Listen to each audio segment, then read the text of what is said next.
Bəzən də pis evladın çıxmağının səbəbi nə haram yeməkdir, nə haram yedirməkdir. Bəzən gülməkdən gəlir adamın başına. Bax, onu deyim sizə. Misal üçün nə? Misal üçün deyirlər ki, filan kəs savadlı adam idi, oğlu avara çıxdı, uşaqları pis şey oldu da, belə deyirlər, analiz edirlər. Çox olub belə. Yaxşı, Nuh Peyğəmbərin evladı da pis çıxıb da. Heç kim Nuh Peyğəmbər haqqında pis söz deyilməz. Nuh Peyğəmbər seçilmiş Ülül Əzm Peyğəmbəri, 5 Peyğəmbərdən biridir. Nə oldu Kənan onun oğlu pis oldu? Nuh Peyğəmbər haram yedirmişdi ona.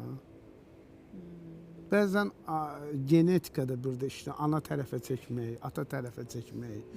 Sonra bəzən də ən çox da bu hadisələr olur. Bəziləri rışqənd deyirlər də bizdə. Məsələn, buna baxmadı oğluna pis çıxdı. Sonra öz oğlunda belə şey olanda deyirlər salam əleyküm.